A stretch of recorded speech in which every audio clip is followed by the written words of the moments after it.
Hello बच्चों, कैसे हैं आप लोग। सीए फाउंडेशन अकाउंट्स के इस वीडियो लेक्चर में आप सभी का स्वागत है। आज के लेक्चर में हम लोग चैप्टर नंबर 2 का फर्स्ट यूनिट स्टार्ट करेंगे, जिसका नाम है जर्नल। अगर आपको ये लेक्चर हेल्पफुल लगता है तो इसको लाइक जरूर कीजिएगा और अपने दोस्तों के साथ शेयर कीजिएगा। अपने प्यारे प्यारे कमेंट्स भी जरूर छोड़िएगा। अगर अभी तक आपने चैनल सब्सक्राइब नहीं किया है तो इस चैनल को सब्सक्राइब भी कर दीजिएगा।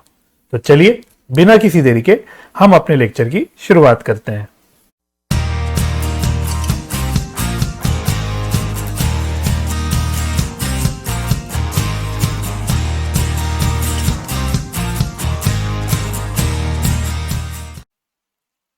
तो सबसे पहले बच्चों डिस्कस करते हैं कि जर्नल होता क्या है। Meaning of journal.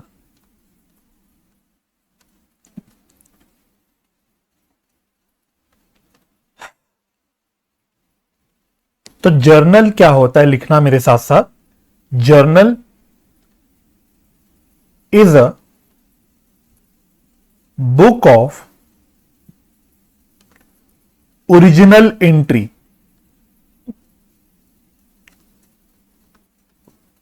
Journal is a book of original entry in which transactions are recorded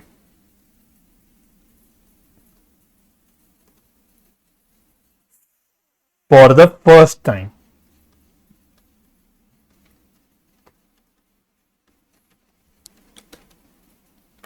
तो बच्चों हम जब बेसिक अकाउंटिंग प्रोसेस पढ़ते हैं, हम लोग कई सारे अकाउंटिंग प्रोसेस पूरा बोलते हैं कि भाई अकाउंटिंग प्रोसेस में हम लोग सबसे पहला फंक्शन क्या करते हैं, रिकॉर्डिंग फंक्शन, है ना। तो अगर आपको याद होगा, आप 11th में भी पढ़ते थे और आपने हो सकता है अभी भी पढ़ा होगा कि एक भाई प्रोसेस होता है अकाउंटिंग का पूरा, जिसमें हम पहले ट्रांजैक्शंस को आइडेंटिफाई करते हैं, उसको मनी में मेजर करते हैं, फिर उसको हम रिकॉर्ड करते हैं, फिर क्लासिफाई करते हैं, समराइज करते हैं। इस तरह से हमारा पूरा एक अकाउंटिंग का प्रोसेस चलता है।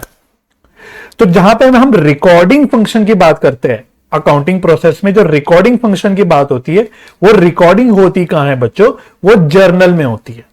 इसलिए जर्नल को हम लोग बुक्स ऑफ ओरिजिनल एंट्री भी बोलते हैं, या बल्कि इसको हम बुक्स ऑफ प्राइम एंट्री भी बोलते हैं।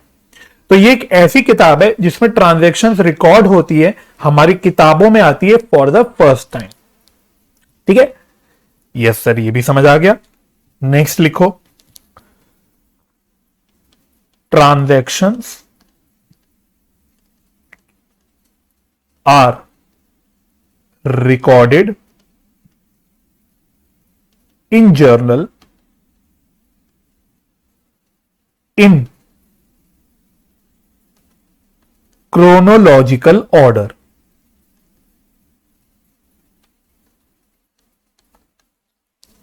Transactions are recorded in chronological order. तो chronological order का मतलब क्या होता है बच्चों, बड़ा सिंपल है। मानो एक कोई ट्रांजैक्शन हुई 2 सितंबर को, अगली ट्रांजैक्शन हुई 12 सितंबर को, अगली ट्रांजैक्शन हुई 20 सितंबर को, अगली ट्रांजैक्शन हुई 1 अक्टूबर को।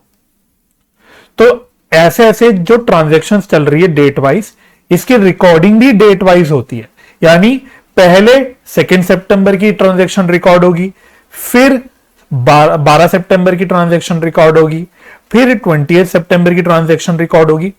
कभी भी उल्टा सीधे ऑर्डर में ट्रांजैक्शन रिकॉर्ड नहीं होगी। कभी ऐसा नहीं होगा कि पहले 12 सितंबर की ट्रांजैक्शन रिकॉर्ड हो रही है, फिर 2 सितंबर की ट्रांजैक्शन रिकॉर्ड हो रही है, फिर 1 अक्टूबर की ट्रांजैक्शन रिकॉर्ड हो रही है, फिर 20 सितंबर की ट्रांजैक्शन रिकॉर्ड हो रही है। तो ट्रांजैक्शन जो रिकॉर्ड होती है वो डेट वाइज होती है। इसी को हम बोलते हैं क्रोनोलॉजिकल ऑर्डर। तो ये जर्नल की एक काफी बड़ी खूबी होती है, फीचर होता है, आप कह सकते हो। ठीक है, ओके। तो this point is also clear. अगला point, next arrow.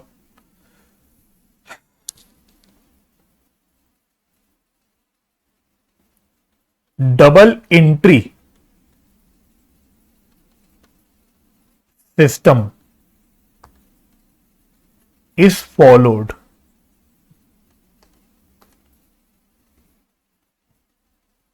while recording transactions in journal. ठीक है, तो जर्नल में जो ट्रांजैक्शंस की रिकॉर्डिंग होती है बच्चों, वो होती है डबल एंट्री सिस्टम के हिसाब से। तो अब थोड़ा सा चर्चा करते हैं कि डबल एंट्री सिस्टम होती क्या है, what is the meaning of double entry system. हालांकि आई नो आपको ये बात पता होगी, बट फिर भी थोड़ी सी क्विकली इस पे चर्चा करेंगे कि डबल एंट्री सिस्टम का मतलब क्या होता है। तो डबल एंट्री सिस्टम सिंपली बस एक बात बोलता है, क्या वो कहता है कि एवरी ट्रांजैक्शन, हर ट्रांजैक्शन का डुअल एस्पेक्ट होता है। हर ट्रांजैक्शन के दो एस्पेक्ट्स होते हैं। एक एस्पेक्ट होता है डेबिट एस्पेक्ट, दूसरा एस्पेक्ट होता है क्रेडिट एस्पेक्ट। और सिर्फ इतना ही नहीं बोलता double entry system, double entry system यह भी बोलता है कि डेबिट एस्पेक्ट का जो भी अमाउंट होगा और क्रेडिट एस्पेक्ट का जो भी अमाउंट होगा, ये दोनों भी अमाउंट इक्वल होंगे। ये दोनों भी इक्वल अमाउंट होंगे। यानी डबल एंट्री सिस्टम का मतलब यह है कि every transaction has two aspects, debit aspect and credit aspect of equal amount, of equal amount. और दूसरी बात, both the aspects are to be recorded. तो क्योंकि हम बोल रहे हैं हर ट्रांजैक्शन के दो एस्पेक्ट्स हैं, डेबिट एस्पेक्ट, क्रेडिट एस्पेक्ट, तो हमें अपनी किताबों में दोनों भी एस्पेक्ट को रिकॉर्ड करना है। इसका मतलब अगर मैं बिल्कुल एक सिंपल भाषा में बोलूं, जर्नल में जो ट्रांजैक्शंस की रिकॉर्डिंग होती है उसमें दोनों भी एस्पेक्ट की रिकॉर्डिंग होती है, डेबिट एस्पेक्ट की भी, क्रेडिट एस्पेक्ट की। इसलिए भी हमने बोला कि डबल एंट्री सिस्टम फॉलो किया जाता है, या जर्नल में जो रिकॉर्डिंग होती है वो होती है on the basis of double entry system.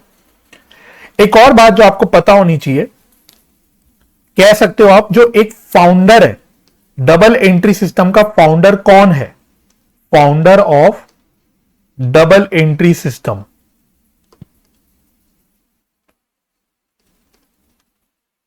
तो डबल एंट्री सिस्टम का फाउंडर है, आप लिख लेना, लूका पैसिओली। लूका पैसिओली। तो लूका Pacioli is the founder of double entry system. ये बेसिकली एक मैथमेटिशियन थे, राइट? इसलिए इनको हम लोग फादर ऑफ अकाउंटिंग भी बोलते हैं, इनको फादर ऑफ अकाउंटिंग भी बोला जाता है। तो बेसिकली इन्होंने एक किताब लिखी थी जिसमें उन्होंने डबल एंट्री सिस्टम बेसिकली समझाया था। मतलब मैं बहुत ज्यादा तो क्या बताऊं, क्योंकि वो किताब तो मैंने पढ़ी नहीं और ना मेरे को कभी पढ़नी है, ना आपको भी कभी पढ़नी है। बस आपको क्या ध्यान रखना है कि लूका पैसिओली एक मैथमेटिशियन थे जो फाउंडर है बेसिकली डबल एंट्री सिस्टम। अपनी इन्होंने एक किताब लिखी थी और इसी रीजन से हम इनको फादर ऑफ अकाउंटिंग भी बोलते हैं। तो भाई आप अकाउंटिंग प्रोफेशन में घुस रहे हो तो आपको पता होना चाहिए भाई आपके प्रोफेशन का फादर कौन है। Who is the father of accounting? Luca Pacioli. Who is the founder of double entry system? Luca Pacioli. तो बस इतनी आपको जानकारी होनी चाहिए, ठीक है? Yes sir, well and good. अगली बात तो मैं आपको क्या बताऊं, आप खुद ही जानते होगे। फॉर्मेट ऑफ जर्नल, जर्नल का फॉर्मेट क्या होता है? तो क्विकली जर्नल का फॉर्मेट बना लो मेरे साथ साथ।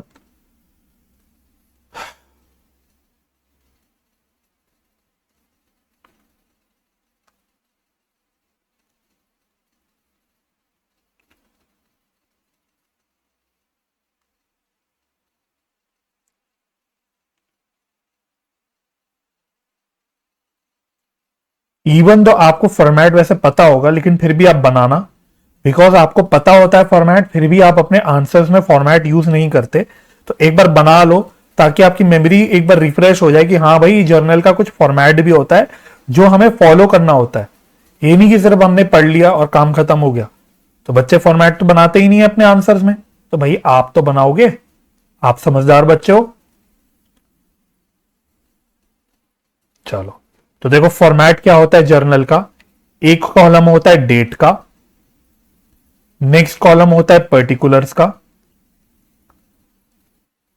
फिर छोटा सा एक बेकार सा कॉलम होता है एलएफ का, जो आपको बस बनाना है, इसमें कभी कुछ लिखना नहीं होता। फिर हमने डबल एंट्री सिस्टम बोला था, हमने बोला था कि भाई डबल एंट्री सिस्टम में डेबिट एस्पेक्ट होता है, क्रेडिट एस्पेक्ट होता है, और दोनों भी रिकॉर्ड किए जाते हैं। अकॉर्डिंगली दोनों भी डेबिट और क्रेडिट के लिए अलग अलग कॉलम होते हैं। तो इस प्रकार से आपका जर्नल का एक फॉर्मेट होता है। ठीक है जी। तो देखो डेट कॉलम में क्या है, डेट कॉलम में डेट लाइन लिखेंगे। हमने क्या बोला था, ट्रांजैक्शंस क्रोनोलॉजिकली रिकॉर्ड होती हैं, डेट वाइज होती है, तो आपको डेट्स भी लिखनी है, तो डेट कॉलम में डेट आ जाता है। पर्टिकुलर सबसे कह सकते इंपॉर्टेंट कॉलम होता है, इसी में हम लिखते हैं कि कौन सा अकाउंट डेबिट हो रहा है, कौन सा अकाउंट क्रेडिट हो रहा है, यानी इसी में बेसिकली जर्नल एंट्री लिखी जाती है। कैसे लिखते हैं, सबसे पहले लिखते हैं जो अकाउंट डेबिट हो रहा है, what ever account is being debited, उसका हम ऐसे लिख देते हैं दिस अकाउंट इज डेबिटेड। और जो अकाउंट क्रेडिट होता है उसमें हम क्रेडिट वर्ड नहीं लिखते, हम टू करके लिख देते हैं जो भी अकाउंट है। ठीक है, डेबिट का अमाउंट डेबिट के कॉलम में, क्रेडिट का अमाउंट क्रेडिट के कॉलम में। और इसके अलावा जो अगेन बच्चे भूल जाते हैं कि भाई ये भी कुछ होता है, यहां पे हम ब्रैकेट में कुछ अंग्रेजी लिखते हैं, कुछ अंग्रेजी लिखते हैं। इस अंग्रेजी को क्या बोला जाता है, इस अंग्रेजी को बोला जाता है नरेशन, जिसमें हम लोग ब्रीफली लिखते हैं कि भाई क्या ट्रांजैक्शन हुई। अगर मेरी सेल हुई, मानो मेरी सेल हुई, मैंने सेल की एंट्री रिकॉर्ड करी, तो अब मैं नरेशन में लिखूंगा कि भाई ये मैंने सेल करी है ना। और ऐसा कोई नियम नहीं है, लेकिन जनरली जो नरेशन होता है वो बीइंग वर्ड से स्टार्ट होता है। हालांकि ये सब बातें बेसिक बात है, बच्चों वाली बात है, आपको पता है, बट एक बार बस क्विकली डिस्कस करना जरूरी हो जाता है। ठीक है, तो ये होता है एक छोटा सा जर्नल का फॉर्मेट। इसके अलावा बाकी कॉलम्स भी आपको मोटा मोटा पता होने चाहिए। डेबिट का कॉलम तो आप समझ ही गए, जहां पे डेबिट का अमाउंट लिख रहे हैं। क्रेडिट का कॉलम आप समझ गए, जहां पे हम क्रेडिट का अमाउंट लिख रहे हैं। और हाँ, याद रखना, क्योंकि मैंने बोला डबल एंट्री सिस्टम में हर ट्रांजेक्शन में डेबिट एस्पेक्ट क्रेडिट एस्पेक्ट जो होता है वो इक्वल अमाउंट का होता है। तो जब सारी ट्रांजेक्शन्स रिकॉर्ड हो जाएंगी, इस तरह की कई सारी ट्रांजेक्शन्स रिकॉर्ड होंगी, अल्टीमेटली जब आप इन दोनों भी कॉलम का टोटल करोगे तो ऑब्वियस सी बात है इन दोनों का टोटल इक्वल आना चाहिए। ठीक है, तो आई होप ये बात आप समझ गए होंगे, क्योंकि जब डेबिट अमाउंट और क्रेडिट अमाउंट हमेशा इक्वल ही चल रहा है हर ट्रांजेक्शन में, तो अल्टीमेटली डेबिट का टोटल और क्रेडिट का टोटल जो आएगा पूरी जर्नल का वो इक्वल आएगा। ठीक है, दूसरी बात, लास्ट बात, बस थ्योरेटिकली मतलब पता होना चाहिए कि एलएफ यानी लेजर फोलियो का मतलब क्या होता है। तो आप देख रहे हो ना कि हर ट्रांजैक्शन में हम अकाउंट का यूज कर रहे हैं कि भाई ये अकाउंट डेबिट हो रहा है, ये अकाउंट क्रेडिट हो रहा है। अब ये अकाउंट बेसिकली क्या है, अगले यूनिट में आप पढ़ते हो, ये लेजर है बेसिकली। इससे आगे हम लोग लेजर्स बनाते हैं। तो बेसिकली अकाउंट क्या है, लेजर है। और लेजर की भी अपनी किताब मेंटेन होती है जिसको हम लेजर बुक बोलते हैं। उस लेजर में ये अकाउंट आपको कौन से पेज नंबर में मिलेगा, जैसे आपकी किताब होती है, आप किताब में चैप्टर कोई खुलना चाहते हो तो आप क्या करते हो, आप इंडेक्स में जाते हो और आप देखते हो अच्छा ये चैप्टर इस पेज नंबर पे, तो आप उस पेज नंबर से वो चैप्टर की तलाश करते हो।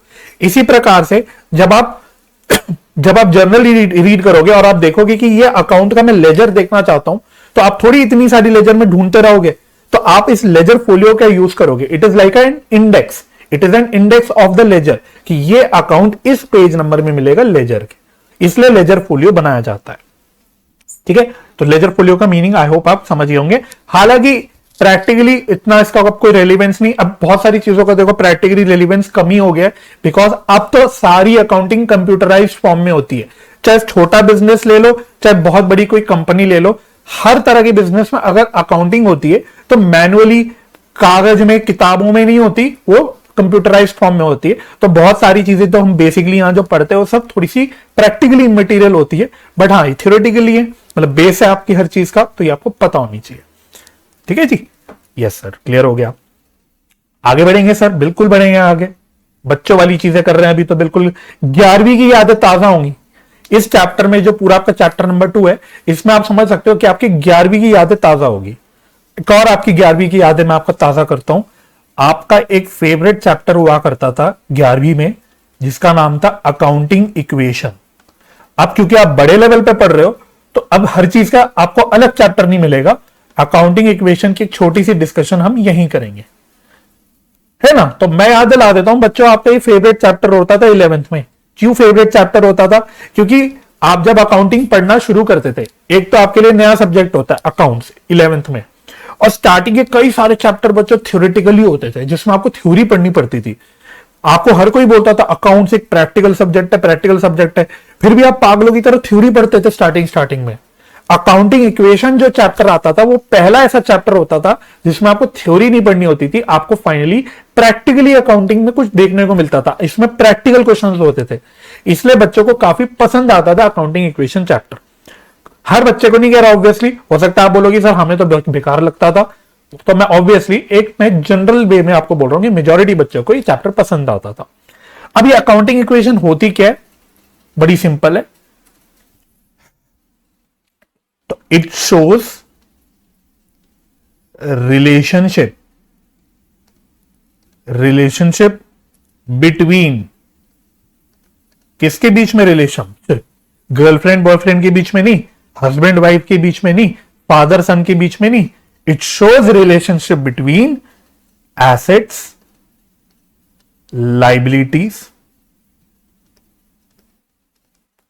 And capital.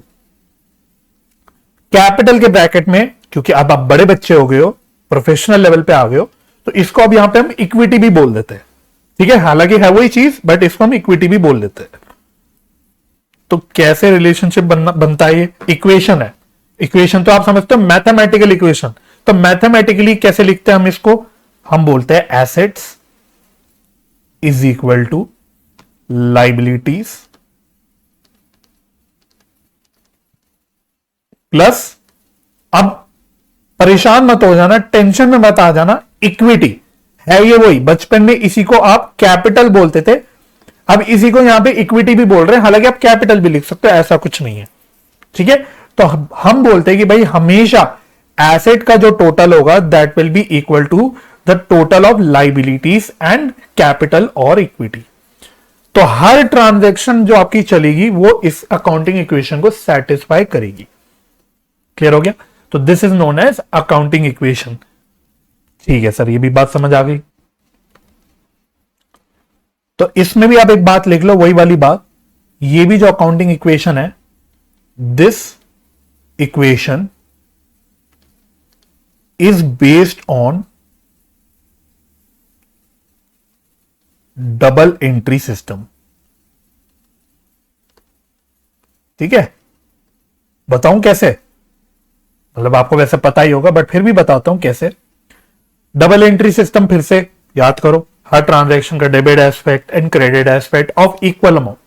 तो इस अकाउंटिंग इक्वेशन में बच्चों जो ये एसेट वाली साइड दिख रही है, जो एसेट वाली साइड दिख रही है, ये बेसिकली है कुछ नहीं, ये डेबिट है।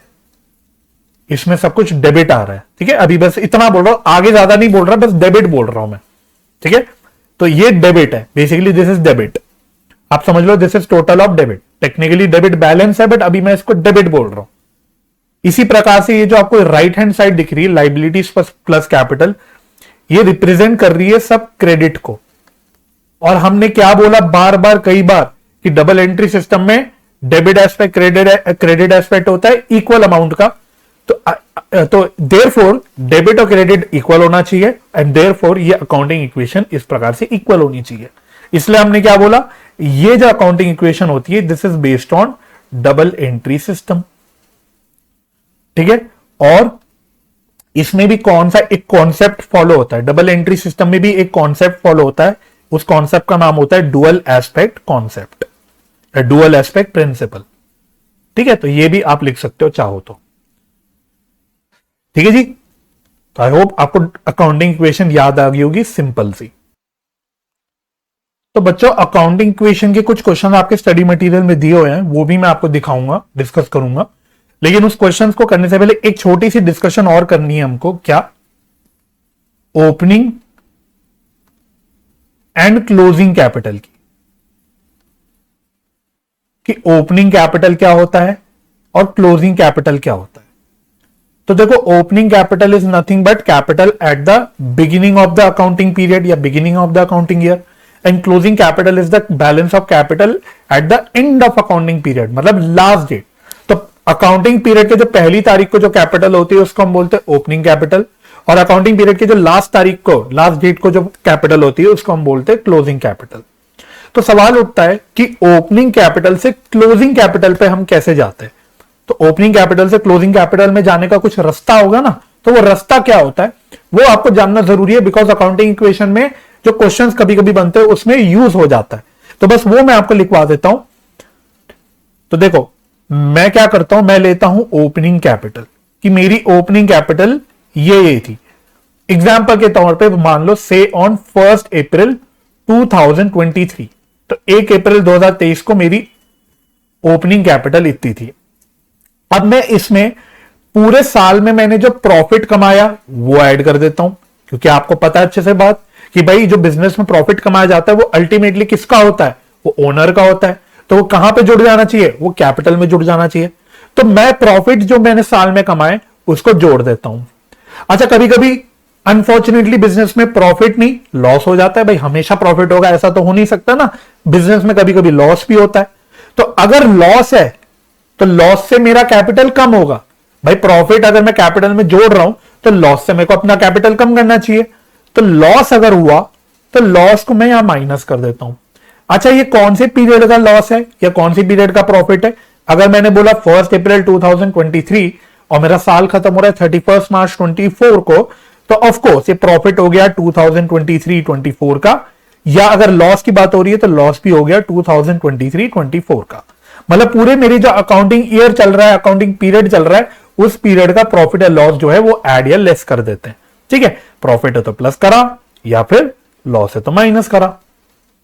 ठीक है सर। इसके अलावा एक चीज और होती है, कभी कभी क्या बिजनेस में हम ड्राइंग्स भी करते हैं। भाई ओनर क्या होता है, जो ओनर होता है वो कभी कभी बिजनेस से अपने कैपिटल में से पैसा निकाल लेता है अपने पर्सनल यूज के लिए, जिसको हम बोलते हैं ड्राइंग्स। तो अगर ड्राइंग्स होती है तो हमको ड्राइंग्स माइनस करनी होती है ना। और कभी कभी उल्टा भी होता है, कभी कभी साल के दौरान ओनर जो होता है वो कैपिटल और इंट्रोड्यूस कर देता है, एडिशनल कैपिटल लेके आ जाता है। तो अगर एडिशनल कैपिटल लाया तो उससे मेरी कैपिटल बढ़ गई, तो एडिशनल कैपिटल इंट्रोड्यूस्ड जो है वो हम लोग ऐड कर देते हैं। ड्राइंग से कैपिटल कम होती है, एडिशनल कैपिटल से कैपिटल बढ़ती है, तो ये हमने ऐड कर दिया।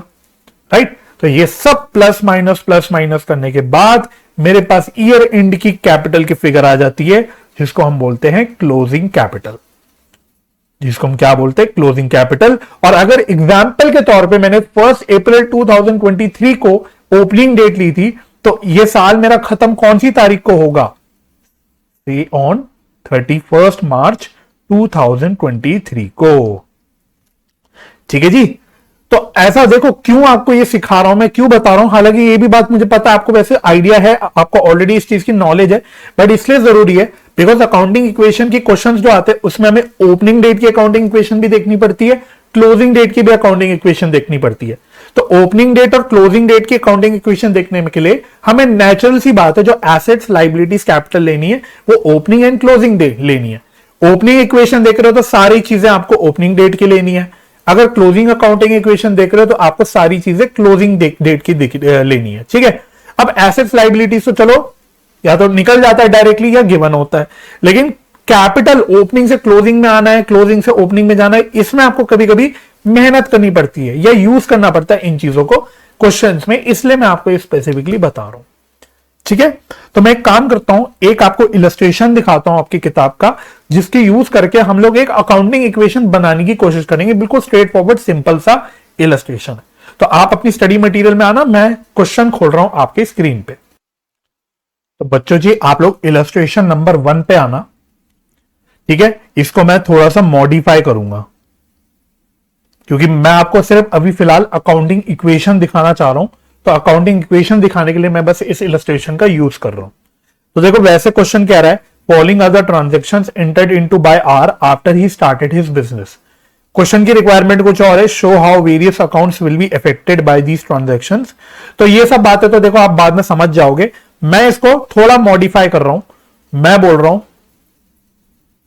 कि मैं ये नहीं पूछ रहा इस क्वेश्चन में फिलहाल, मैं आपसे बस इतना बोल रहा हूं, प्रिपेयर अकाउंटिंग इक्वेशन, इस इलस्ट्रेशन को यूज करो और अकाउंटिंग इक्वेशन बना के दिखाओ, जैसे आप 11th क्लास में करते थे। बस वो चीज मैं आपको एक बार रिफ्रेश करवाना चाहता हूं, थोड़ा सा इंपॉर्टेंट है बिकॉज जरूरी है कि कोई भी ट्रांजेक्शन हो आप उसको अकाउंटिंग इक्वेशन के फॉर्म में सोच सको, उससे आपका बहुत सारा काम इजी हो जाता है। ठीक है, चलो तो देखो गिन के कितनी 5 ट्रांजेक्शन है अप्रैल महीने की, क्विकली रीड करते क्या क्या बोल रहा है। एक कह रहा है आर स्टार्टेड बिजनेस इतने रुपए से 5000, और देखना रुपीज इन थाउजेंड है, ध्यान रखना ये रुपीज इन थाउजेंड है, यानी क्या होगा 50 लाख होगा। ठीक है, बड़ा मैं ऐसे ही पढ़ रहा हूं कि आर स्टार्टेड विद बिजनेस 5000, फिर उसके बाद ही परचेज फर्नीचर फॉर 1200, उसके बाद paid salary to his clerk 1100, फिर पेड रेंट 1150, और फिर रिसीव्ड इंटरेस्ट 2000। तो बहुत ही स्ट्रेट फॉरवर्ड छोटा सा एक मतलब क्वेश्चन है, इससे क्या है कि बस आपको अकाउंटिंग इक्वेशन एक बार आपका रिफ्रेश हो जाएगा।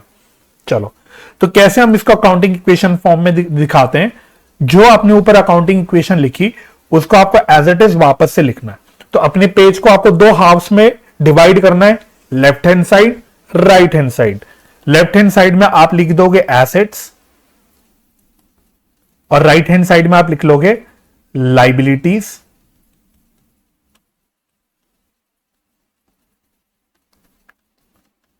Plus capital. ठीक है, वैसे यहां पे आपको ज्यादा पेज की जरूरत पड़ेगी नहीं, बिकॉज छोटी छोटी ही ट्रांजेक्शन्स हैं, बट फिर भी एक्चुअल में जब अकाउंटिंग इक्वेशन हो करते हैं जहां पे ज्यादा ट्रांजेक्शन होती है वहां आपको थोड़ी जगह भी ज्यादा चाहिए होती है, बट वो मेरा अभी करवाना फोकस नहीं है, बिकॉज ये 11th के लेवल के क्वेश्चन है, ये बेसिकली आपके फाउंडेशन में आएंगे नहीं, हालांकि आपको बस इसकी एप्लीकेशन आनी चाहिए। देखो मैं कैसे दिखाता हूं, वापस से पढ़ना स्टार्टिंग से। आर ने बिजनेस स्टार्ट किया 5000 रुपए से। ठीक है, तो मैं एक काम करता हूं ताकि हमसे गलती ना हो, मैं भी लिख लेता हूं रुपीज जो है यहां पे इन थाउजेंड्स है, तो काम खत्म। तो अब हम भी छोटी छोटी फिगर लेके क्वेश्चन की तरह यहां पे कर लेंगे इसको। तो हमने बिजनेस स्टार्ट किया, या आर ने बिजनेस स्टार्ट किया 5000 रुपए से। मान लो कुछ लिखता नहीं, तो आप मान लो कि भाई ये तो कैश से स्टार्ट किया होगा, कि 5000 रुपए का वो कैश लाया, उसने बिजनेस स्टार्ट किया। तो इसको कैसे दिखाएंगे, तो बड़ा सिंपल है। पहले आपको सोचना पड़ेगा, जब मैंने कैश में बिजनेस स्टार्ट किया तो मेरे बिजनेस में एक तरफ तो कैश आ गया, कैश एक एसेट होता है, कैश एक एसेट होता है। ठीक है, दूसरी तरफ मेरी कैपिटल है, क्योंकि मैंने बिजनेस स्टार्ट किया, मैंने अपना पैसा लगाया, तो वो मेरी कैपिटल है। तो दूसरी तरफ मेरी कैपिटल भी बढ़ गई 5000 रुपए से, तो कैश बढ़ गया, एसेट बढ़ गया 5000 रुपए से, कैपिटल बढ़ गई 5000 रुपए से। तो हम देखो इसको कैसे दिखाते हैं। एसेट का जो आपने एक बड़ा सा लिखा हुआ है, इसमें हम एसेट जो भी है उसकी हेडिंग डाल देते हैं, मैंने बोला कैश। ठीक है, तो इसमें मैं लिख दूंगा प्लस 5000 कि भाई 5000 रुपए का कैश आ गया, और दूसरी तरफ कैपिटल में भी 5000 रुपए बढ़ गए, तो मैं इसको 5000 रुपए लिख दूंगा। ठीक है, हर बारी चाहे आप ट्रांजैक्शंस लिखो चाहे कुछ लिखो, आपकी अकाउंटिंग इक्वेशन टैली करनी चाहिए। एलएचएस आरएचएस दोनों भी इक्वल आएगा, ये कभी भी अनइक्वल नहीं आएगा। कभी खुदा ना खास्ता अनइक्वल आ रहा है तो समझ जाना आपने कुछ गड़बड़ किया है। ठीक है, तो देखो एलएचएस में प्लस 5000, आरएचएस में प्लस 5000, यही अकाउंटिंग इक्वेशन है। ठीक है जी, यस सर, ओके। अब आगे पढ़ो, अगला क्या बोला था उसने, ही परचेज्ड फर्नीचर फॉर 1200 रुपए। 1200 रुपए का फर्नीचर परचेज किया। तो एक तरफ मेरे बिजनेस में फर्नीचर आ गया, तो फर्नीचर क्या होता है, एक अगेन एसेट होता है, तो एसेट में मैं एक बना देता हूं फर्नीचर। ठीक है, तो ये फर्स्ट ट्रांजैक्शन थी, ये सेकेंड ट्रांजैक्शन है। तो इसमें मैंने बोला कि फर्नीचर आ गया कितने रुपए का, 1200 का, तो प्लस 1200। अब फर्नीचर परचेज करा, तो कैसे परचेज क्या होगा, कैश में क्या होगा भाई, कुछ नहीं लिखा, तो मैं मान लेता हूं मैंने कैश पे करा और फर्नीचर परचेज करा। तो कैश पे करने की वजह से मेरा कैश क्या हो गया, कम हो गया, तो कैश मैंने 1200 रुपए से कम कर दिया। तो ये मेरी दूसरी ट्रांजैक्शन हो गई। दोनों भी इफेक्ट एलएचएस में आ गए, एक एसेट बढ़ गया, दूसरा एसेट कम हो गया। लाइबिलिटीज तो वैसे खाली चल रहा था, कैपिटल में भी कुछ नहीं हुआ। तो देखो एलएचएस आरएचएस बराबर आएगा। एलएचएस में टोटल देखो प्लस 1200 माइनस 1200, नेट में 0 आ रहा है, और आरएचएस में भी 0 है, तो ये बराबर आएगा। ठीक है, अब ये करने के बाद बच्चों हम क्या करते हैं, अब नई इक्वेशन पहले बना लेते हैं। आगे ट्रांजैक्शन में बढ़ने से पहले हम देख लेते हैं अब नई इक्वेशन कैसी दिख रही है। तो 5000 कैश था, उसमें से 1200 यूज हो गया, तो इसका मतलब कैश बच गया 3800। इसके अलावा फर्नीचर आ गया 1200, लाइबिलिटीज तो 0 ही चल रहा था, और कैपिटल जो स्टार्टिंग में था प्लस 5000 वही चल रहा है। तो देखो LHS RHS हमेशा बराबर आएगी, इसका टोटल हमेशा बराबर चलेगा। ठीक है, फिर थर्ड ट्रांजेक्शन बोलता है पेड सैलरी टू क्लर्क 1100 रुपए। तो मैंने 1100 रुपए सैलरी पे करी। तो कैसे पे करी होगी सैलरी भाई? जब कैश है मेरे पास तो कैश में पे करी होगी। तो कैश मेरा कम हो गया 1200 रुपए से, तो मैं कैश कम कर देता हूं 1200 रुपए से। तो कैश कम हो गया मेरा 1200 रुपए से। अब दूसरी तरफ क्या हुआ देखो, अब ये समझना। देखो जो भी मेरे खर्चे होते हैं, फायदे होते हैं, इनकम होता है, इसको हम फाइनल एक साथ लेते हैं और जो प्रॉफिट आता है उसको हम कहां जोड़ते हैं? कैपिटल में। तो एक बार मैं जरा ऊपर लेके आऊं, तो आपने देखा था कि भाई प्रॉफिट हो चाहे लॉस हो, ये अल्टीमेटली कैपिटल में जाके जुड़ जाता है या कैपिटल से कम हो जाता है। अब ये प्रॉफिट या लॉस निकलता कैसे है? ये प्रॉफिट या लॉस होता क्या है? इसमें मैं सारी अपनी इनकम्स लेता हूं, रेवेन्यूज वगैरह लेता हूं, उसमें से सारे अपने खर्चे वगैरह माइनस कर देता हूं, उसी से जो बचता है वो प्रॉफिट या लॉस बचता है। तो क्या मैं कह सकता हूं भाई सारी इनकम्स का और सारी एक्सपेंसेस का अल्टीमेटली इफेक्ट क्या होता है? अल्टीमेटली इसका इफेक्ट कैपिटल में जाता है in the form of profit या लॉस। तो इनकम्स ले लूं चाहे चाहे सारे एक्सपेंसेस ले लूं, एक्सपेंसेस से मेरा प्रॉफिट कम होता है, तो ये मैं कह सकता हूं एक्सपेंसेस से कहीं ना कहीं अल्टीमेटली मेरी कैपिटल कम होती है। और इनकम से मेरी प्रॉफिट बढ़ता है, इनकम से मेरा प्रॉफिट बढ़ता है, तो इसलिए इससे मैं कह सकता हूं कि इससे मेरी अल्टीमेटली कैपिटल बढ़ती है। तो मैं रिपीट कर लेता हूं एक बार, इनकम्स मेरे कैपिटल मेरे प्रॉफिट को बढ़ाता है, प्रॉफिट में कंट्रीब्यूट करता है, इसलिए उससे मैं कहता हूं कि कैपिटल बढ़ जाती है। और एक्सपेंसेस मेरे प्रॉफिट्स को कम करते हैं, या उल्टा भी कह सकते हैं लॉसेस को बढ़ाते हैं, तो इसलिए एक्सपेंसेस का जो इफेक्ट होता है वो कैपिटल को कम करता है। अकॉर्डिंगली जब आप अकाउंटिंग इक्वेशन देख रहे हो तो आपको तो अकाउंटिंग इक्वेशन में सारी चीजों को एसेट्स, लायबिलिटीज, कैपिटल इनमें फिट करना है। ठीक है, यहां पे कोई एक्सपेंसेस का हेड नहीं है, कोई इनकम का एक हेड नहीं है, कुछ नहीं है, आपको तो इस अकाउंटिंग इक्वेशन में चीजों को फिट करना है। इसलिए वापस से देखो, जो सैलरी पे करी, सैलरी क्या है बच्चों? सैलरी तो खर्चा है, एक्सपेंस है। अब अकाउंटिंग इक्वेशन में एक्सपेंस की तो हम बात ही नहीं कर रहे हैं, तो हम क्या बोलते हैं भाई देखो ये एक्सपेंस का इफेक्ट अल्टीमेटली कैपिटल में जाएगा, तो अकाउंटिंग इक्वेशन में दिखाने के लिए हम क्या बोलते हैं कि भाई ये खर्चा है और ये मेरी अल्टीमेटली कैपिटल को कम ही करेगा, तो इसलिए मैं इस खर्चे को यहां पे माइनस कर देता हूं। वहीं अगर कोई इनकम होगी तो इनकम को मैं कैपिटल में प्लस कर दूंगा। उसके पीछे का लॉजिक मैंने आपको बता दिया। ठीक है, यस, तो क्लियर हो गया। अब ये ट्रांजैक्शन डालने के बाद हम फिर से एक नई इक्वेशन बनाते हैं। तो कैसी दिखेगी मेरी नई इक्वेशन? 3800 रुपीज चल रहा था। ठीक है, अब जो पुराना न्यू इक्वेशन जो आपने बनाई थी उसी में देखना, सारी को एक साथ नहीं देखना। आपने 1 और 2 में प्लस करके आपने न्यू इक्वेशन बना ली थी। अब थर्ड ट्रांजैक्शन का इफेक्ट जो है वो आप पुरानी नई इक्वेशन में डालोगे तो कैसे होगा? 3800 चल रहा था, 1200 और कम हो गया, तो अब ये बच गया 2600। फर्नीचर तो 1200 रुपए का पड़ा हुआ है तो पड़ा हुआ है, और यहां तो लाइबिलिटीज में कुछ था नहीं। अब कैपिटल मेरी कितनी 5000 थी, 1200 माइनस हो गया, तो अब कितनी बच गई कैपिटल? 3800। तो चेक कर लेना, अभी भी LHS RHS बराबर है। थर्ड ट्रांजैक्शन में देख लो LHS RHS बराबर था। नई इक्वेशन जो अब बन के आ गई आफ्टर थर्ड ट्रांजैक्शन, इसमें भी LHS RHS बराबर है, ये हमेशा बराबर चलेगा। ठीक है जी, यस।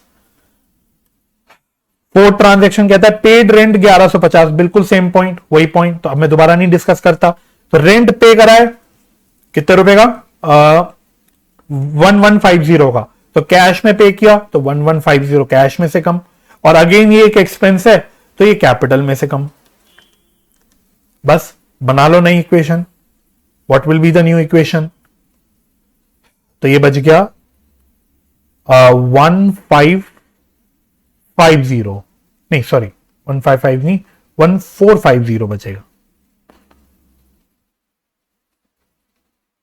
1450। ठीक है, ये कितना बचा? ये तो 1200 चल रहा है फर्नीचर। कैपिटल कितना हो गया? लाइबिलिटी तो 0 ही चल रही थी, कैपिटल कितनी हो गई?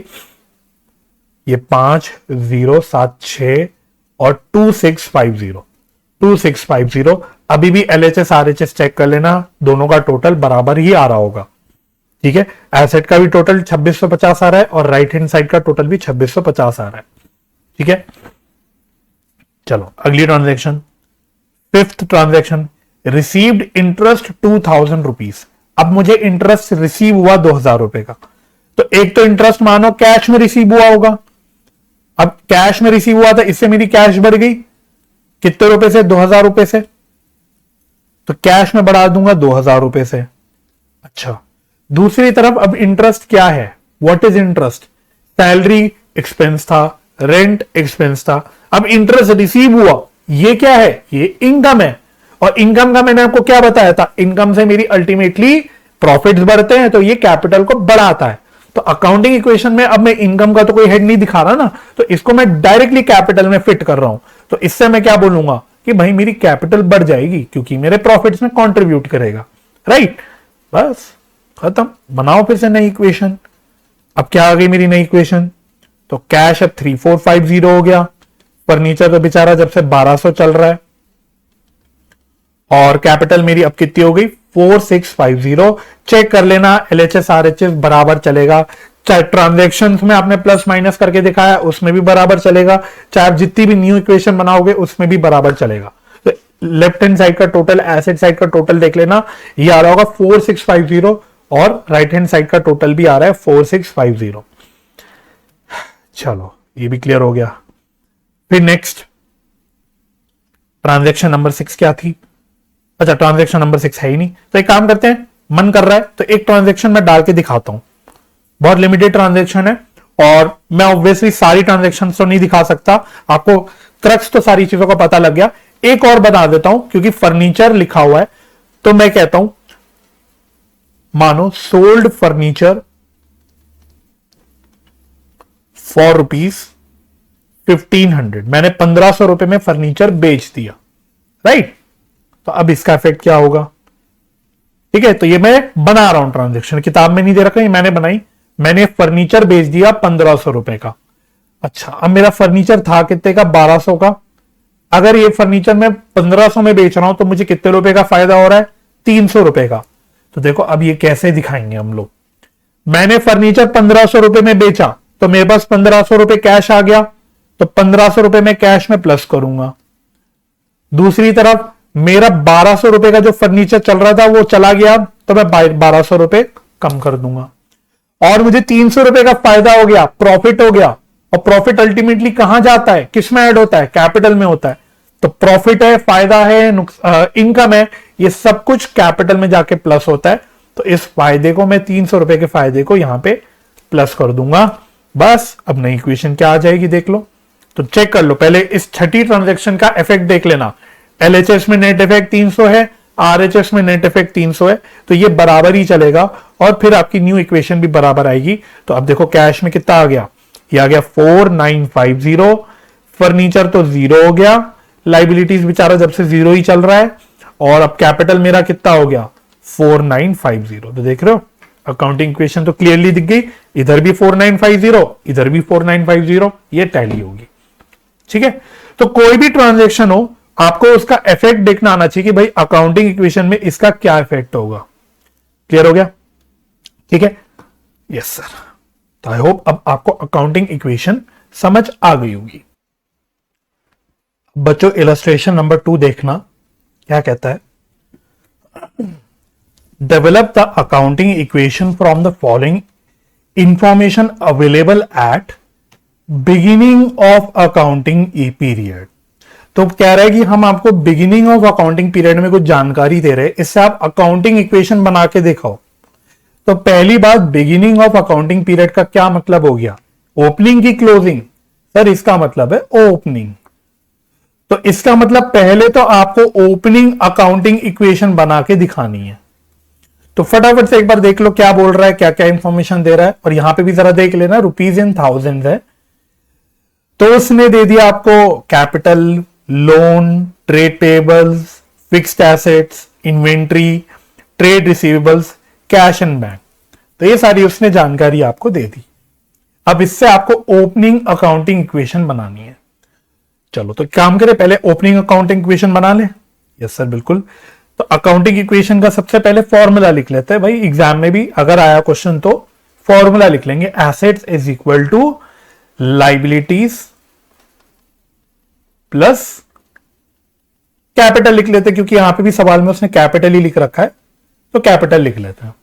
तो अब एक एक करके आप एसेट्स निकाल लो कितने हैं, लाइबिलिटीज निकाल लो कितनी है, कैपिटल कितनी है निकाल लो, और उसमें पुट कर दो। तो फटाफट से एसेट्स में क्या क्या आएगा फटाफट देख लो। एसेट्स में तो देखो, फिक्स्ड एसेट ये एसेट है, इन्वेंट्री ये एसेट है, ट्रेड रिसीवेबल्स ये एसेट है, कैश एंड बैंक ये एसेट है। तो 12,800 22,600 तो लिख लेते हैं 12,800 प्लस 22,600 प्लस 17,500 प्लस 15,300।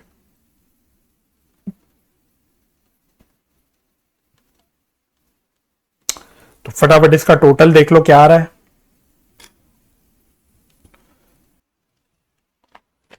तो 12,800 प्लस 22,600 प्लस 17,500 प्लस 15,300, तो ये आ रहा है 68,200।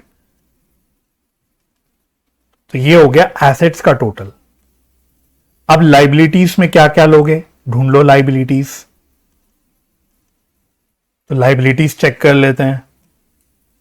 तो लोन लाइबिलिटी है, ट्रेड पेबल्स लाइबिलिटी है, बस और तो कुछ नहीं है, यही है दो चीजें, बाकी तो सब एसेट है। तो 11,500 प्लस 5,700, तो ये कितना आ जाएगा, ये आ जाएगा मेरे ख्याल से 17,200। 17,200। और कैपिटल भी कितना है, कैपिटल तो कैपिटल तो आपको एक दे रखी है 51,000। 51,000 बस। अब पुट कर लो ऊपर, मैं यही पुट कर लूं। तो एसेट्स का टोटल आया था 68,200, लाइबिलिटीज का टोटल आया था 17,200 और कैपिटल है 51,000। तो बन गई आपकी अकाउंटिंग इक्वेशन, राइट। पहला पार्ट डन हो गया, बिल्कुल हो गया। फिर कहता है at the end of accounting period the balances appears as follows. तो अब एंड ऑफ अकाउंटिंग पीरियड की बात कर रहा है, तो अब वो कौन से बैलेंसेस दे रहा है, क्लोजिंग दे रहा है। तो वही बात है, देखो सारी capital, loan, trade payables, fixed asset, inventories, trade receivables, cash and bank. आगे देखते क्या कहता है। ए कह रहा है रीसेट करो equation and find out profit. Profit निकालो, ठीक है जी। रीसेट करो इक्वेशन का क्या मतलब हो गया, रीसेट करने का मतलब हो गया कि आपको क्लोजिंग अकाउंटिंग इक्वेशन निकालनी है कि भाई अब क्लोजिंग अकाउंटिंग इक्वेशन क्या होगी, ठीक है। तो यही कर लेते, एक काम करते हैं, closing accounting equation. Closing accounting equation तो क्या क्या आएगा भाई, एसेट्स में देख लो, एसेट्स में क्या क्या आएगा। तो फिक्स्ड एसेट है 12,720 का, इन्वेंट्री है 22,900 की, ट्रेड रिसीवेबल्स हैं 17,500 के, एंड कैश एंड बैंक है 15,600। तो टोटल देख लो क्या आ रहा है इसका।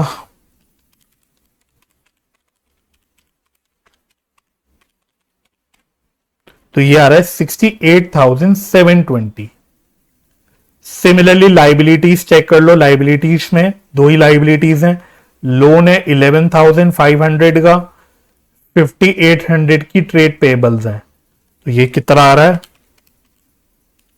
ये आ रहा है 17,300। 17,300। अब उसने क्या किया, उसने क्लोजिंग डेट पे कैपिटल की फिगर छुपा दी, इसमें उसने क्वेश्चन मार्क लगा दिया। तो क्या आप कैपिटल ढूंढ सकते हो यूजिंग अकाउंटिंग इक्वेशन, बिल्कुल ढूंढ सकते हैं, ठीक है।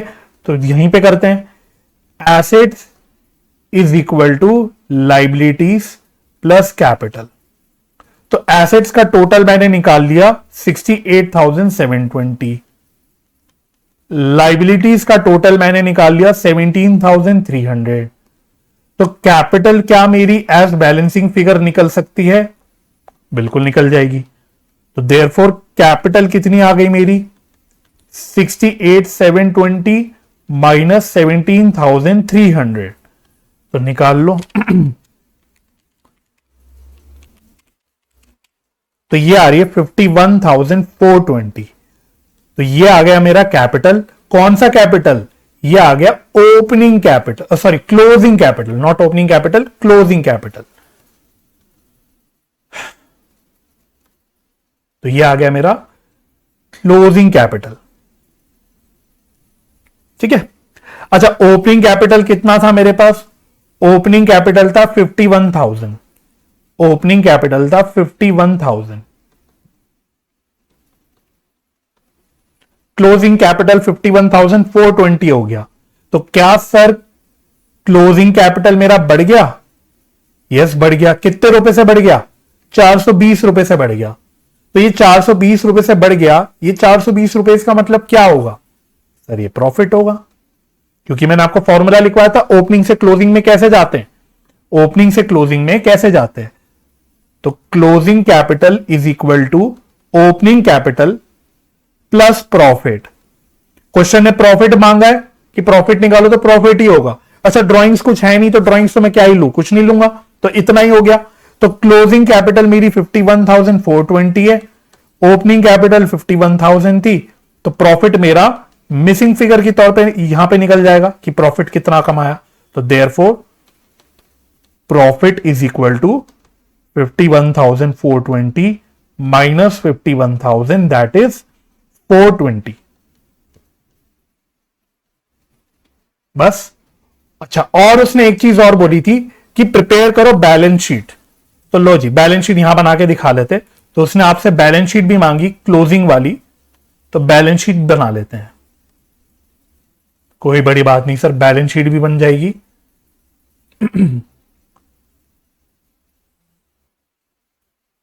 चलो, तो सर यहां पे लाइबिलिटी साइड होती है और यहां पे सर एसेट की साइड होती है।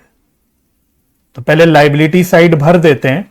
तो लाइबिलिटी साइड में एक तो कैपिटल आएगा, तो चाहे तो मैं अंदर करके दिखा देता हूं कि ओपनिंग कैपिटल था 51,000 का, इसमें मैं प्रॉफिट ऐड करके दिखा देता हूं 420 का। तो फिर मेरी बैलेंस शीट में कितनी कैपिटल आ जाएगी? 51,420। इसके अलावा और क्या क्या था दिया हुआ? लोन था, ट्रेड पेबल्स था ना, तो यहां लोन आ गया, यहां ट्रेड पेबल्स आ गया। तो लोन कितने अमाउंट का था? लोन था सर 11,500 का और 5,800 का ट्रेड पेबल्स था। अच्छा, एसेट साइड में एक तो फिक्स्ड एसेट्स थे, और क्या क्या था? फिक्स्ड एसेट्स और inventory, trade receivables, inventory, trade receivables और कैश एंड बैंक। तो फिक्स्ड एसेट्स कितने रुपए का है? फिक्स्ड एसेट्स है 12,720 का। इन्वेंट्री कितनी की है? 22,900 की। ट्रेड रिसीवेबल्स कितने के हैं? 17,500 के। और कैश एंड बैंक कितना है? 15,600। तो देखो, ये अकाउंटिंग इक्वेशन ही तो है। एक आपका आरएचएस है अकाउंटिंग इक्वेशन का, एक एलएचएस है। Assets is equal to capital plus liabilities. तो चेक कर लो टोटल कितना आ रहा है।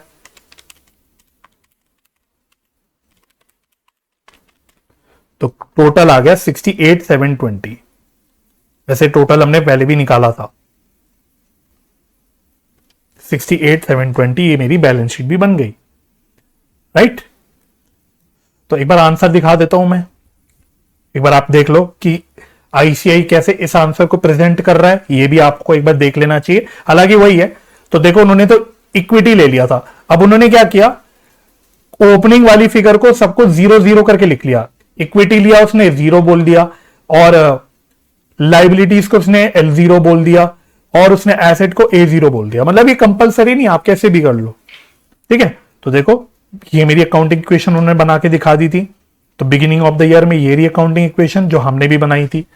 इसके अलावा फिर क्लोजिंग वाली डेट पे उन्होंने सब कुछ किया और उन्होंने क्लोजिंग कैपिटल निकाला, जिसको हमने क्लोजिंग कैपिटल बोला उन्होंने इसको E1 बोल दिया। इक्विटी, ई फॉर इक्विटी और 1 से मतलब क्लोजिंग 51,420 और अकॉर्डिंगली प्रॉफिट निकाल लिया और बैलेंस शीट भी उन्होंने निकाल ली। ये रहा बैलेंस शीट का टोटल, राइट। तो आई होप ये भी क्वेश्चन आपको समझ आ गया होगा। अच्छा आगे बढ़े, नेक्स्ट इलस्ट्रेशन देखो, इलस्ट्रेशन नंबर 3।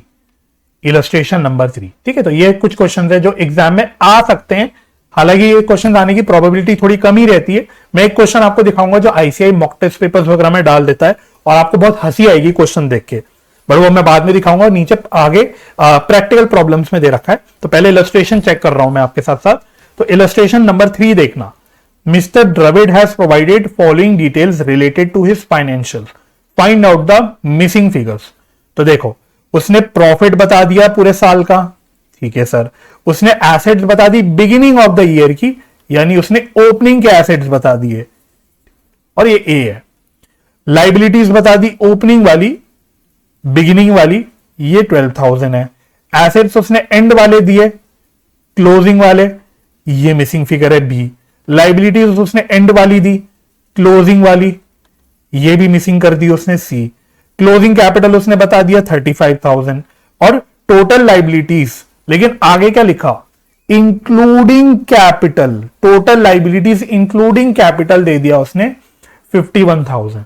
तो ये मैं बता देता हूं उसने टोटल लाइबिलिटीज मतलब क्या दिया हुआ है। तो देखो आपका अकाउंटिंग इक्वेशन क्या होता है, asset is equal to liabilities plus capital. तो उसने इन दोनों का टोटल दे दिया है, इन दोनों का टोटल है 50,000, इन दोनों का टोटल है 50,000। अच्छा उसने अलग से कैपिटल बता दी थी ये वाली, ये उसने 35,000 बता दी थी। तो जाहिर सी बात है भाई, टोटल अगर 50,000 है और उसमें से कैपिटल आपकी 35,000 है, तो लाइबिलिटीज का मतलब कितनी होगी, 15,000 की बैलेंस। क्या आपको बात समझ आ गई ये वाली? तो ये आपको इंफॉर्मेशन दे रहा है। तो इस प्रकार से आपको चीजें निकालनी है। तो एक तो लाइबिलिटीज तो देखो मैंने ऐसी निकाल ली, सी वाली फिगर मैंने ऐसी निकाल ली। तो उसने सी बोला था लाइबिलिटीज एट एंड, तो प्रॉपरली कर लेते हैं चलो इसको। Illustration number 3, illustration number 3। तो सबसे पहले देखो सी निकल जाएगा। सी क्या है, सी आपकी क्लोजिंग लाइबिलिटी है। तो ये आप निकाल सकते हो यूजिंग क्लोजिंग अकाउंटिंग इक्वेशन। तो ये बना लो क्लोजिंग अकाउंटिंग इक्वेशन। तो एसेट्स इज इक्वल टू, पूरा ही लिखते हैं, assets is equal to liabilities plus capital. और यहां लाइबिलिटी जो है वो क्या है, सी है क्वेश्चन के हिसाब से। एसेट्स कितने हैं, एसेट्स बी है, ओहो एसेट्स तो बी है, ठीक है एसेट्स बी है। तो एक काम करते हैं, ऐसे नहीं निकालते इसको, ये मैंने अकाउंटिंग इक्वेशन तो लिख दी है, पहले हम सी की वैल्यू निकाल लेते हैं। सी कितना होगा, C is equal to total liabilities minus capital, क्योंकि ये गिवन है आपको। तो लाइबिलिटीज कितनी है टोटल, टोटल लाइबिलिटीज 50,000 थी और कैपिटल था 35,000। तो देयरफॉर क्लोजिंग लाइबिलिटीज कितनी हो गई, जो कि क्वेश्चन ने सी बोल रखा है, दिस इज इक्वल टू 15,000। ठीक है, अब इसको अकाउंटिंग इक्वेशन में ऊपर पुट कर देते हैं। तो एसेट्स क्लोजिंग वाले, अब क्लोजिंग एसेट्स को उसने देखो क्या बोल रखा है, क्लोजिंग एसेट्स को उसने बी बोल रखा है, तो आप भी इसको बी बना दो, B. This is equal to liabilities 15,000 plus capital 35,000। तो ये कितना आ गया 50,000, दिस इज 50,000। तो बी निकल गया, सी निकल गया, बी निकल गया और सी निकल गया। देखो ये रहा सी, एक मिसिंग फिगर ये निकल गई और एक मिसिंग फिगर ये निकल गई। अच्छा ए क्या था एक बार चेक करो, ए उसने क्या बोला था, assets eight the beginning of the year. ये इंटरेस्टिंग है, ये कैसे निकालोगे, देखो अब ये देखना कैसे निकलेगा। क्वेश्चन ने आपको क्लोजिंग कैपिटल दिया हुआ है 35,000 का और उसने प्रॉफिट बता रखा है कि ड्यूरिंग द ईयर प्रॉफिट कितना कमाया था सर, प्रॉफिट उसने बताया 5,000 का। तो अगर मैंने आपको क्लोजिंग कैपिटल दे दी और प्रॉफिट बता दिया तो ओपनिंग कैपिटल आप क्या निकाल सकते हो। तो आपको पता है ओपनिंग कैपिटल में मैंने आपको बताया था, ओपनिंग कैपिटल में प्रॉफिट ऐड करते हैं और अगर ड्रॉइंग्स होती है तो ड्रॉइंग्स माइनस करते हैं, नहीं है तो छोड़ दो। तो ये करने के बाद मेरे पास क्लोजिंग कैपिटल आता है। अच्छा, ओपनिंग कैपिटल मुझे पता नहीं तो ये एज इट इज लिख देता हूं। प्रॉफिट क्वेश्चन ने 5,000 बता रखा है, क्लोजिंग कैपिटल क्वेश्चन ने 35,000 बता रखा है। तो इससे मुझे क्या ओपनिंग कैपिटल पता लग गई। Therefore opening capital is equal to 35,000 minus 5,000 that is 30,000। ये मेरी ओपनिंग कैपिटल हो गई। ठीक है जी। अच्छा अब जब मुझे ओपनिंग कैपिटल पता लग गई तो अब मैं ओपनिंग अकाउंटिंग इक्वेशन बना लेता हूं। ओपनिंग अकाउंटिंग इक्वेशन,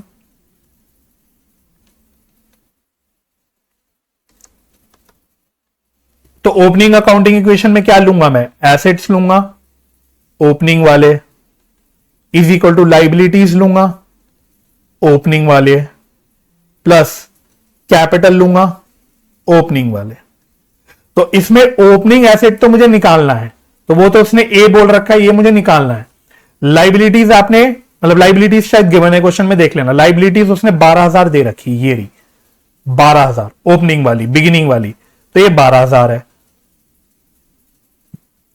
और ओपनिंग कैपिटल आपने निकाल लिया 30,000। तो देयरफॉर आपके ओपनिंग एसेट्स कितने निकल के आ गए, 42,000। ये आपकी तीसरी फिगर निकल के आ गई।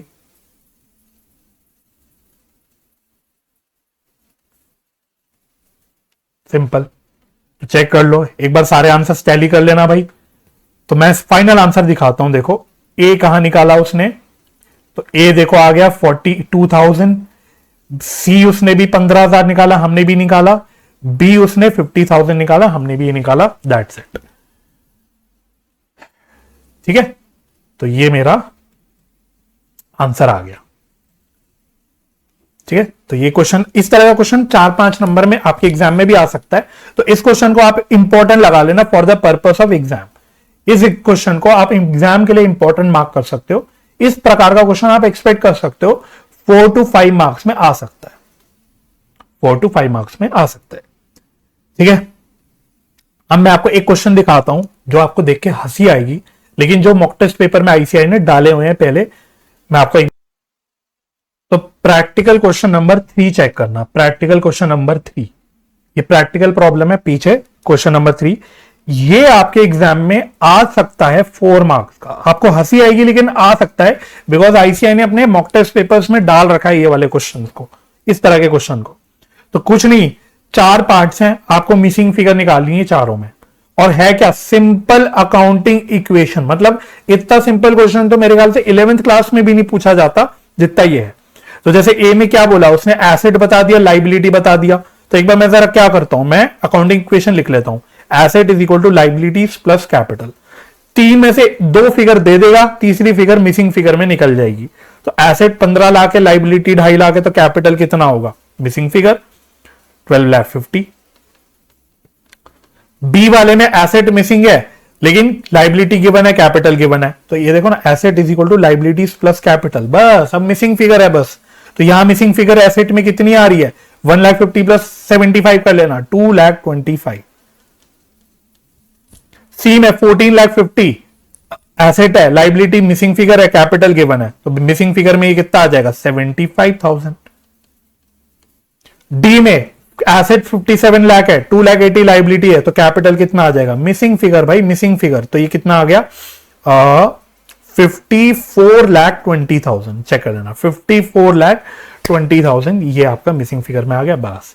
तो 4 नंबर का क्वेश्चन है, एक एक नंबर आप मान लो हर पार्ट के। कितना, 1 मिनट लगेगा भाई। कैलकुलेटर भी होता है आपके हाथ में, तो कैलकुलेटर में आ जाएगा, हालांकि करके दिखाना पड़ेगा थोड़ा सा, लेकिन 1 मिनट में मेरे ख्याल से आराम से हो जाएगा ये 4 मार्क का क्वेश्चन अगर आ गया।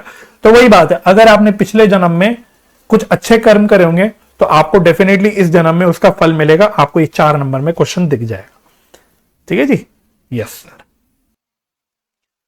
अब एक क्वेश्चन और देखो, अगेन एक और मिसिंग फिगर वाला क्वेश्चन है, इसको भी मैं इंपॉर्टेंट लगाता हूं एग्जाम के लिए, ये भी इंपॉर्टेंट है। इस तरह का सवाल भी अगेन वही 4 से 5 नंबर में, मतलब मुझे लगता है 4 मार्क्स में आएगा, बट ठीक है, अगर एग्जामिनर का अच्छा दिल रहा, अच्छा मूड रहा, तो 5 नंबर में भी डाल सकता है ये क्वेश्चन। तो वही बात है, देखो, following is the information provided by mister Gopi pertaining to year ended 31 March 2019, find out the unknowns showing computations to support your answers. तो एक बार जरा अननोन देख लो, अननोन क्या क्या है। एक आपको यहां ए में अननोन दे रखा है कैश, फिर आपको ट्रेड रिसीवेबल्स बी में अननोन दे रखा है ये, लोन्स दे रखा है सी में अननोन, क्लोजिंग कैपिटल दे रखा है डी में अननोन। बाकी सारी चीजें आपको गिवन है जिसको यूज करके आपको ये मिसिंग फिगर्स निकालनी है।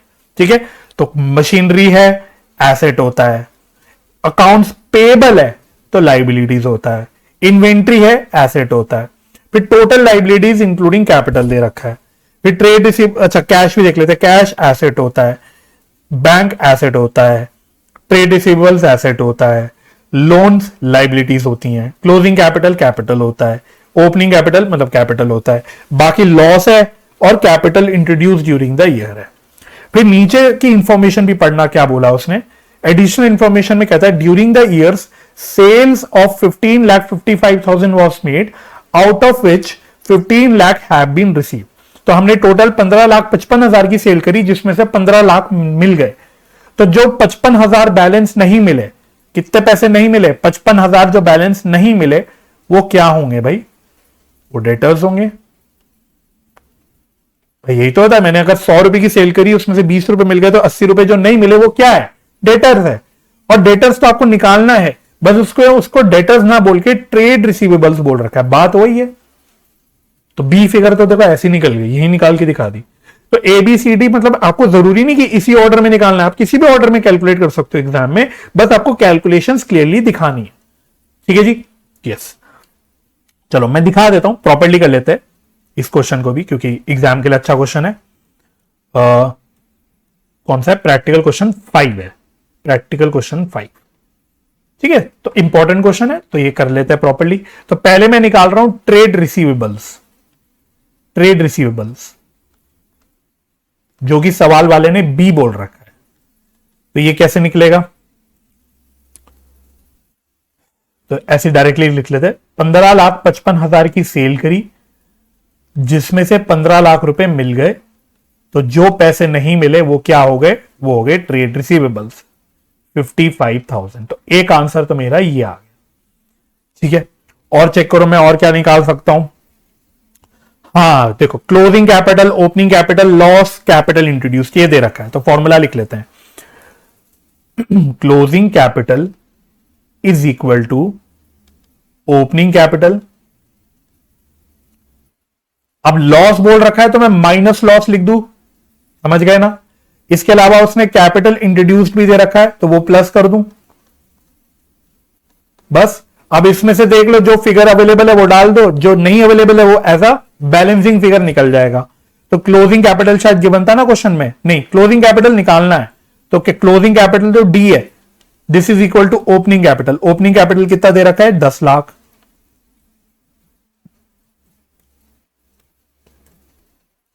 तो ओपनिंग कैपिटल है 10 लाख, माइनस लॉस कितना है, लॉस है 35,000, और 1 लाख रुपीज है मेरा कैपिटल इंट्रोड्यूस। बस सॉल्व कर दो इसको, तो आपका आंसर आ जाएगा। तो ये बचा 65 और ये आ गया 10,65,000, 10,65,000। तो ये आपकी डी भी निकल के आ गई। तो डी निकाल दिया, बी निकाल दिया।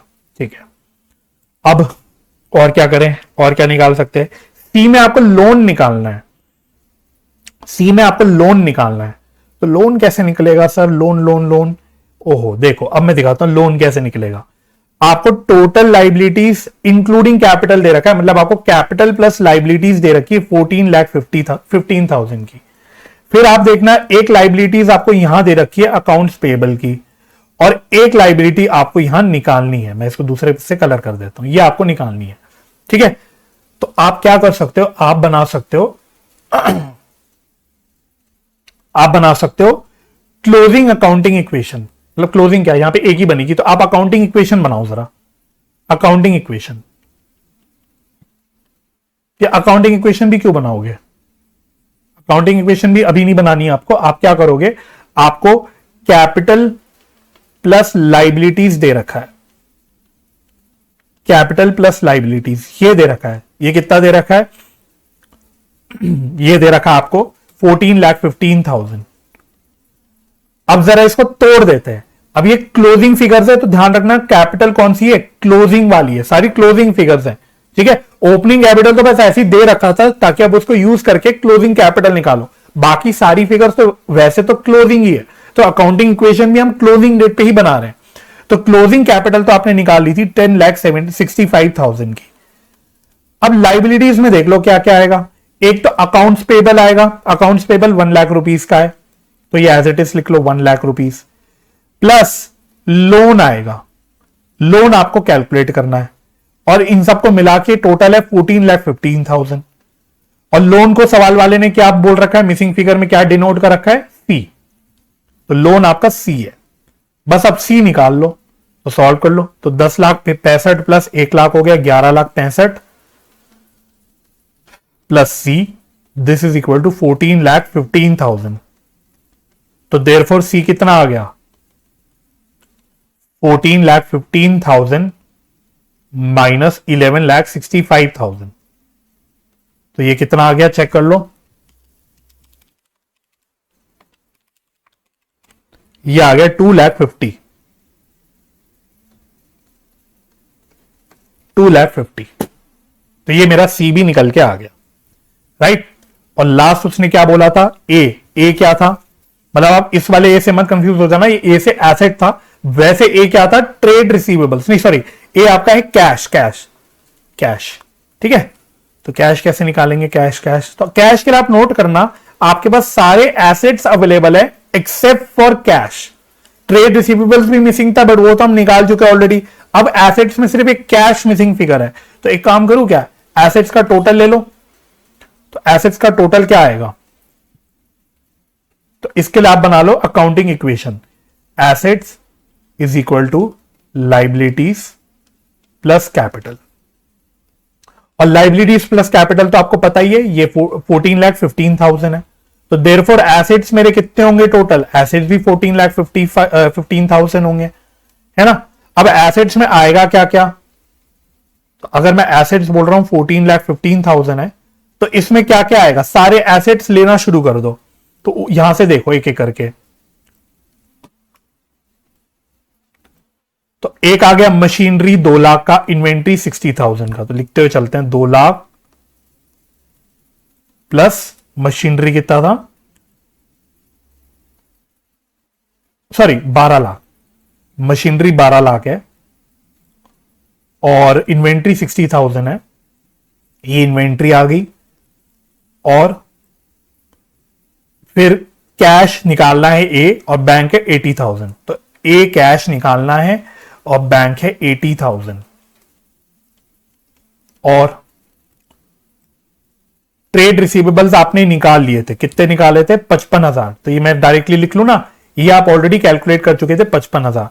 और चेक कर लो कोई और एसेट तो नहीं है, तो आई डोंट थिंक कोई और एसेट है बस। तो देयरफॉर 14,15,000 इज इक्वल टू, तो आरएचएस में सबका पहले टोटल कर लो, तो 12,60,000, 13,40,000, 13,95,000 देख लेना, 13,95,000 आ रहा है प्लस ए। तो देयरफॉर ए मतलब कैश कितना हो गया, बैलेंसिंग फिगर 14,15,000 माइनस 13,95,000। तो ये निकाल लो कितना आ गया, तो ये आ गया 20,000। तो एक बार आंसर रिकैप कर लो भाई, सारे क्या क्या आंसर निकाले। ए का आंसर हमने निकाला 20,000, और सी का आंसर हमने निकाला 2,50,000, और डी का आंसर निकाला हमने 10,65,000, और बी का आंसर हमने निकाला 55,000। तो एक बार क्विकली चेक कर लेते हैं अपने आंसर्स। अब मैं बोलता हूं इंस्टीट्यूट का आंसर चेक करते हैं। भाई हमने तो सही करा है, इंस्टीट्यूट ने सही करा है कि नहीं, ये चेक कर लेते हैं। तो देखो सी उसने 2,50,000 निकाला था, चेक करो, हमने भी 2,50,000 निकाला था। सी कहां गया, ये रहा, सी हमने भी 2,50,000 निकाला। और चेक करो और क्या निकाला, ए उसने 20,000 निकाला, हमने भी 20,000 निकाला। क्लोजिंग कैपिटल यानी डी उसने 10,65,000 निकाला, हमने भी 10,65,000 निकाला। और बी यानी उसने डेटर्स या ट्रेड रिसीवेबल्स 55,000 निकाला, हमने भी इतना निकाला। तो हमने हमारे आंसर से इंस्टीट्यूट का आंसर मैच कर रहा है, इसका मतलब इंस्टीट्यूट का आंसर सही है। हम ये नहीं बोलेंगे हमारा आंसर सही है, हम बोलेंगे इंस्टीट्यूट का आंसर सही है। ये अप्रोच होनी चाहिए, ये एटीट्यूड होना चाहिए, है ना।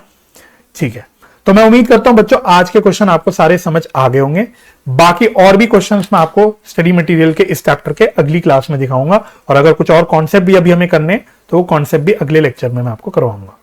तो मैं उम्मीद करता हूं ये लेक्चर आपको समझ आया होगा। अगर समझ आया तो मैं आपसे वापस से रिक्वेस्ट करूंगा इस लेक्चर को अपने दोस्तों के साथ शेयर करना, लाइक जरूर करना, तो इससे मुझे थोड़ा सा आइडिया लगता है, मोटिवेशन मिलती है, और अपने प्यारे प्यारे कमेंट्स भी डाल देना। तो मुझे अपना समय देने के लिए बहुत बहुत धन्यवाद। अपना ख्याल रखिए, परिवार का ख्याल रखिए, हंसी खुशी रहिए, एक दूसरे की मदद करते रहिए, और पॉजिटिव माइंडसेट से पढ़ाई करते रहिए। मैं मिलता हूं आपसे नेक्स्ट लेक्चर में, तब तक के लिए bye bye and take care.